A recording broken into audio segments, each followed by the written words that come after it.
Shalom, saat ini saya ingin menjawab pertanyaan dari Muhammad Saiful Tokela. Beliau memberikan pertanyaan di kolom komentar channel YouTube saya, dan pertanyaannya adalah seperti ini. Kalau Yesus adalah Tuhan penebus dosa manusia, sekarang saya mau tanya kepada orang Kristen. Jawab dengan jujur ya, sekiranya orang Kristen bisa dikembalikan masa pada saat Yesus disalib, apakah orang Kristen pertama akan menolong Yesus dari penyalipan sehingga menggagalkan Yesus menebus dosa?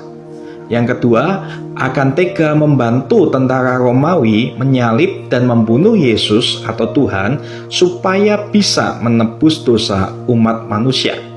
Yang ketiga, melarikan diri seperti murid-murid Yesus supaya tidak tersalib atau dibunuh tentara Romawi. Nah, Bapak Ibu Saudara, pertanyaan ini persis seperti yang ada di channel Mu'alaf Donditan.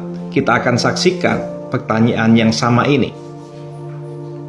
Nah, Mbak Tri, nih gini, saya cuman pengen menguji nih, tapi ujinya uji akal gitu ya maksudnya ya. Mbak Tri kan selama ini kan percaya bahwa Yesus mati di atas kayu salib untuk apa? Menebus dosa. Menebus dosa siapa? Manusia ya.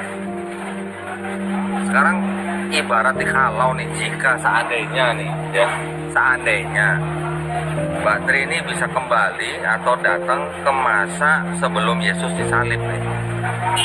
Kira-kira nih, seandainya Mbak Tri bisa balik ke zaman dulu, ke zaman Yesus mau disalib nih, seandainya ya Mbak ya, Mbak lihat ya, Yesus mau disalib nih. Kira-kira Mbak Tri ini akan lari seperti murid-muridnya, atau akan menolong Yesus supaya tidak disalib, atau akan menolong tentara-tentara Romawi nyalibin Yesus? Kira-kira yang mana, Mbak? Ketawa deh. Berarti mikir. Berarti mikir. Paham ya pertanyaan saya? Kira-kira kalau Mbak bisa kembali ke masa itu sebelum Yesus disalib, Mbak itu ngelihat Yesus mau disalib itu lari seperti murid-murid yang lain, atau nolongin supaya Yesus gak disalib, atau nolong atau bantuin tentara Romawi nyalib Yesus? Kira-kira yang mana? Menolongin kasihan ya. Kalau ditolongin Yesus nanti gak ada penebusan dosa. Gak ada penebusan dosa, salib kasihan. Kalau mau ikut bantu nyalib kasihan ya. Ya. Terus kalau mau lari gimana? Nah, sekarang murid-murid Yesus waktu Yesus disalib, murid-muridnya pada lari apa enggak? Lari. Kenapa pada lari? Takut lah. Ketakutan. Kenapa takut? Apa mereka nggak tahu kalau dosanya mau ditebus? Iya kan? Kalau mereka lari, berarti mereka nggak tahu kalau dosanya ditebus, Mbak. Logikanya kan begitu. Kalau mereka tahu dosanya mau ditebus, pasti mereka bantu tentara Romawi nyalibin Yesus biar dosanya ditebus. Betul nggak? Ya, jadi berarti kira-kira masuk akal nggak, Mbak, ajaran yang bilang bahwa Yesus mati di atas kayu salib untuk menebus dosa manusia? Nah, saat ini kita akan menjawab satu persatu pertanyaan tersebut. Yang pertama, apakah akan menolong Yesus dari penyalipan sehingga menggagalkan Yesus menebus dosa? Pastinya kita nggak akan mungkin bisa menolong Yesus, karena seharusnya Yesuslah yang menjadi penolong kita, umat manusia.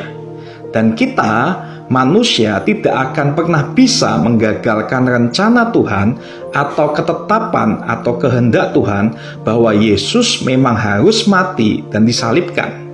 Karena di dalam Matius pasal 17 ayat 22-23 dikatakan, pada waktu Yesus dan murid-muridnya bersama-sama di Galilea, ia berkata kepada mereka, Anak manusia akan diserahkan ke dalam tangan manusia dan mereka akan membunuh dia, dan pada hari ketiga ia akan dibangkitkan. Maka hati murid-muridnya itu pun sedih sekali.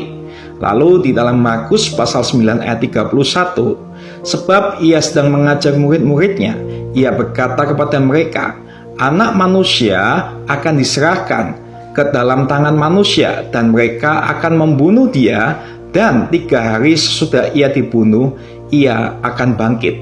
Jadi Bapak Ibu Saudara, kita tidak akan mungkin bisa menggagalkan rencana Tuhan atau kehendak Tuhan, karena memang Tuhan Yesus itu sudah dikehendaki atau ditetapkan untuk mati di kayu salib. Nah, menjawab pertanyaan yang kedua, apakah membantu tentara Romawi membunuh Yesus supaya bisa menebus dosa?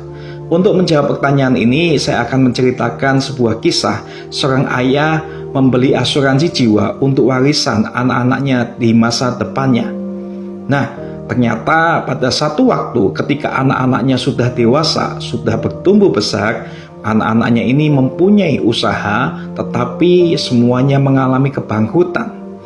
Anak-anak sang ayah ini tahu kalau ayahnya mempunyai asuransi jiwa yang kalau diklaim itu sangat besar sekali dan mampu menyelamatkan ekonomi dari keluarga sang anak-anak ini. Nah, apakah kalau anak-anak ini tahu bahwa asuransi jiwa sang ayahnya jika cair itu bisa menyelamatkan ekonomi mereka, lalu mereka mempunyai pikiran untuk membunuh ayahnya atau berharap ayahnya itu mati supaya dapat warisan dari asuransi jiwa ayahnya dan terselamatkan ekonominya? Pastinya tidak, bukan? Kalau kita mengalami hal seperti itu pun, kita tahu bahwa itu tidak sesuai dengan prosedur. Lalu yang kedua, pastinya anak-anak yang baik pastinya akan mengasihi ayahnya. Nah, begitu pula murid-murid Yesus pastinya walaupun tahu tentang Yesus akan menebus dosanya, sebagai murid yang baik tidak mungkin membunuh gurunya karena kasih. Nah, andaikan mungkin Bang Donditan atau Pak Muhammad Saiful, bagaimana jika Anda mungkin mengalami hal yang serupa? Apakah Anda menginginkan kematian ayah Anda kalau ayah Anda mempunyai warisan yang bisa menyelamatkan ekonomi Anda? Pastinya tidak, bukan? Nah, jadi keselamatan itu murni dari tindakan Tuhan, bukan karena bantuan manusia. Dan Alkitab pun berkata dalam Efesus pasal 2 ayat 8, sebab karena kasih karunia kamu diselamatkan oleh iman. Itu bukan hasil usahamu, tetapi pemberian Allah. Jadi kita diselamatkan bukan karena kita berusaha untuk keselamatan itu, tetapi karena Tuhan itu yang memberikan secara cuma-cuma dalam hidup ini. Karena kita sebagai manusia, kita tidak akan bisa berusaha seperti apapun untuk menyogok Tuhan supaya kita diselamatkan. Tetapi Tuhan sendirilah yang punya inisiatif untuk menyelamatkan kita semua. Pertanyaan ketiga, kenapa para murid meninggalkan Yesus? Perlu kita ketahui bahwa di dalam kitab Zakaria pernah dinubuatkan bahwa Yesus sang gembala agung itu akan ditinggalkan domba-dombanya, akan lari, domba-dombanya tercerai-berai.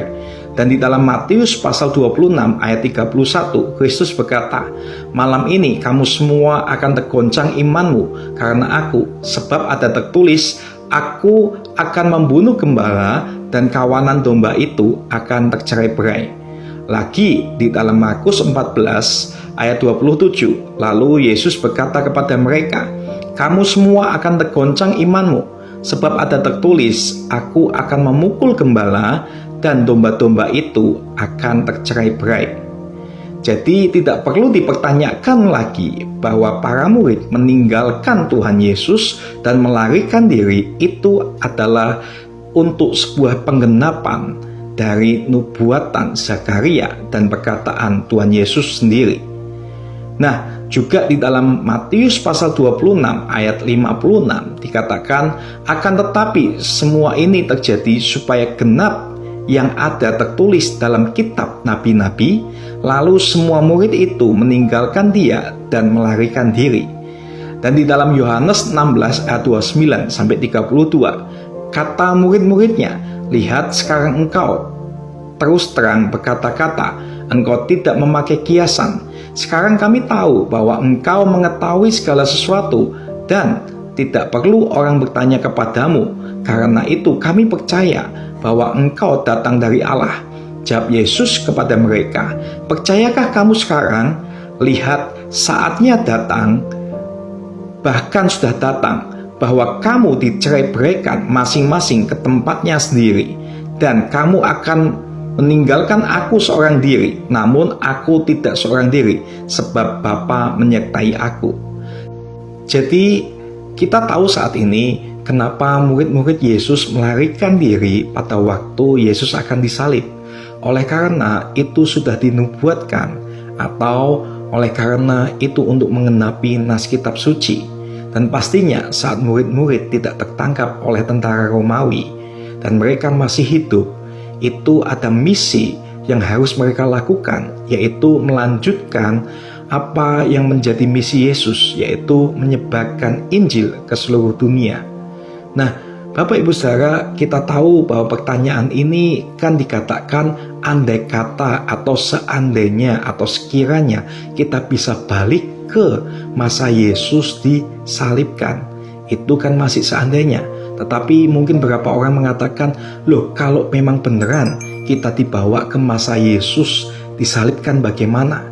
Nah, kalau memang benar kita dibawa ke masa Yesus disalibkan, berarti otomatis kita semua setuju bahwa yang disalibkan adalah Yesus, bukan orang yang diserupakan seperti Yesus.